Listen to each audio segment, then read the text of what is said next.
Warren Buffett is 95 years old.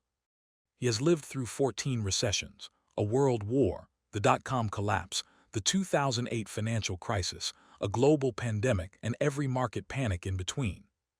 He has watched empires of capital rise and fall. He has been wrong before, but he has been right more consistently than any investor alive. So when he decides to stop buying, the world should probably pay attention. He stopped buying 19 months before he handed the keys of Berkshire Hathaway to his successor. And he left behind the largest corporate cash pile in the history of American business. The question that every serious investor should be sitting with right now is what Buffett is seeing that most people are refusing to see. As of March 31, 2026, Berkshire Hathaway was sitting on an incredible $397.4 billion in cash and U.S. Treasury bills. For decades, Berkshire's stock investments were the company's biggest strength, while its cash was simply money waiting to be invested. But today, that has completely changed. Berkshire now holds more cash than the total value of all the stocks it owns. Its stock portfolio is worth about $263 billion, far less than its cash pile. This is the first time in Berkshire Hathaway's history that this has ever happened. Here is the part that turns the story from unusual to extraordinary. Because most of that cash is parked in short-term U.S. Treasury bills yielding between 4 and 5%. Berkshire is generating somewhere between $15 and $20 billion every single year in completely risk-free income. It is doing absolutely nothing and making more money than most companies make doing everything. For 14 consecutive quarters, Berkshire has been a net seller of equities. Across that entire stretch, the company sold approximately $195 billion more in stock than it purchased. That works out to roughly $3.7 billion of net selling every single week for 3.5 years. The clearest example is Apple. In late 2023, Berkshire held 915 million shares, worth over $150 billion at peak. By the end of 2025, roughly 690 million of those shares had been sold.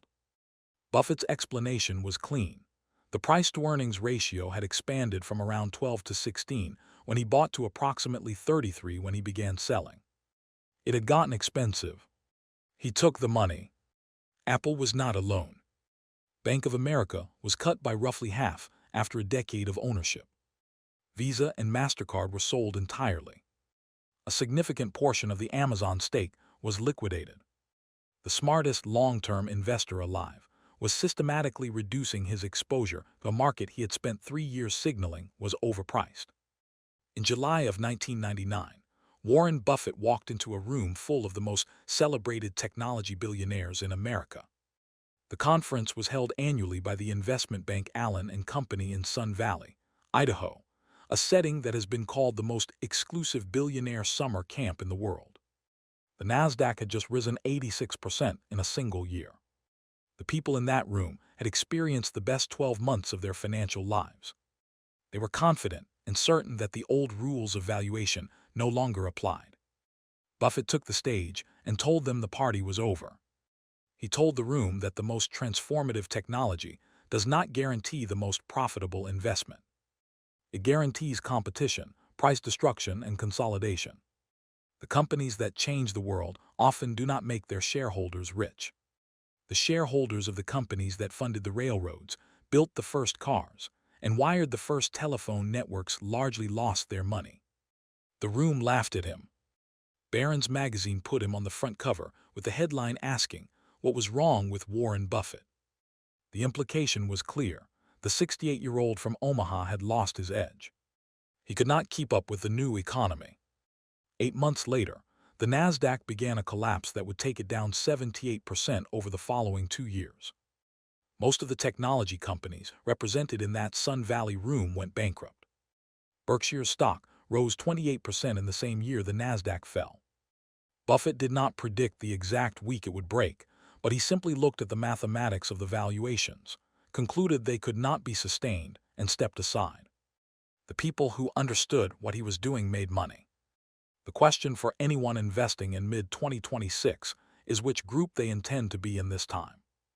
At Berkshire's annual meeting on May 2, 2026, Buffett described the current market as a church with a casino attached. The church, he explained, represents genuine long-term investing patient capital seeking ownership of real businesses at rational prices. The casino represents everything else: the one-day options, the leveraged trades, the momentum speculation that has become the dominant activity in financial markets. His point was not that the church had disappeared.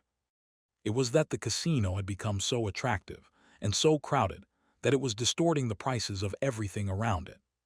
He went further, saying that he had never seen people in a more gambling-oriented mood. One-day options alone, financial instruments that expire within 24 hours and carry no relationship to the underlying business being traded, had reached volumes that would have been unimaginable a decade ago. When asked about the 11% market correction that had occurred earlier in 2026, his response was that this is nothing. Just the quiet assessment of a man who has seen real crashes and does not consider an 11% pullback worthy of significant attention.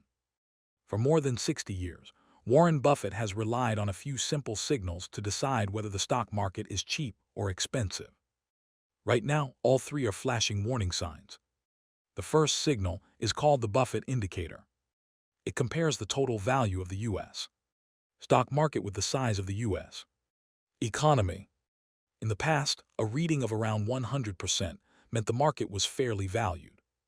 During the dot-com bubble, it climbed to around 150% before the market crashed.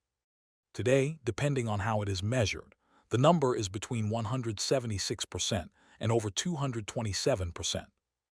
In other words, the market is even more expensive than it was during the dot-com bubble. The second signal compares stocks with U.S. government bonds. Think of it this way. If the U.S. government is willing to pay you around 5% interest with almost no risk, then buying stocks should give you an even better return because stocks are much riskier. But that isn't happening today. Right now, the expected return from the S&P 500 is actually lower than the return you can get from U.S. government bonds. In simple words, investors are being paid less to take more risk. This has happened only a few times over the last 40 years, and each time, the market went through a major correction afterward. The third signal is the one Buffett cares about the most. He simply can't find enough great companies at reasonable prices. Buffett doesn't just buy good businesses. He buys good businesses only when they are available at the right price. And today, those opportunities are rare. His actions tell the story. Instead of buying more stocks, Warren Buffett has been doing the opposite. He has been selling investments and building the biggest cash pile in Berkshire Hathaway's history. On December 31, 2025, Warren Buffett formally stepped down as CEO of Berkshire Hathaway after 60 years.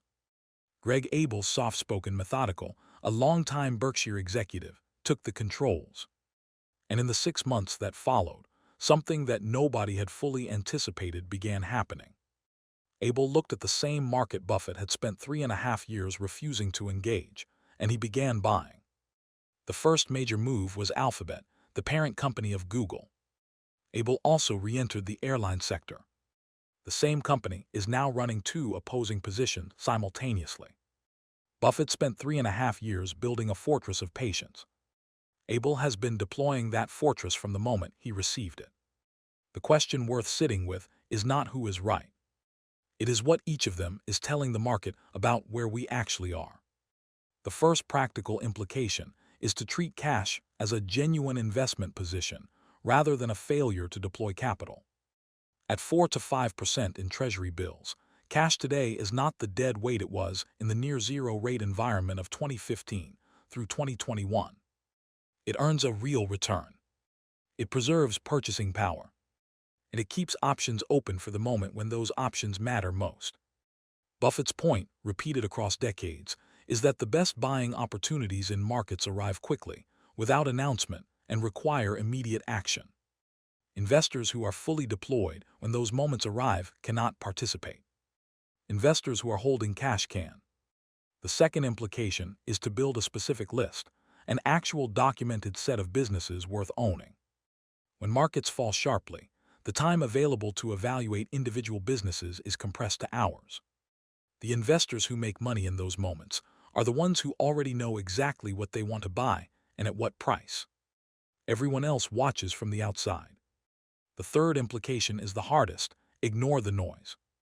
In the current environment, the volume of confident financial opinion available on every platform is historically unprecedented. One group will tell you the crash is imminent and you should move to gold. Another group will tell you that artificial intelligence is about to send every major index to levels that make current prices look cheap. Buffett is 95 years old. He handed the keys to Greg Abel on December 31, 2025. And his final strategic act as the person controlling the largest investment company in American history was to leave it holding the largest corporate cash reserve ever assembled, untouched, earning interest, simply waiting. That is the move of a man who has seen this exact movie before and knows how it ends.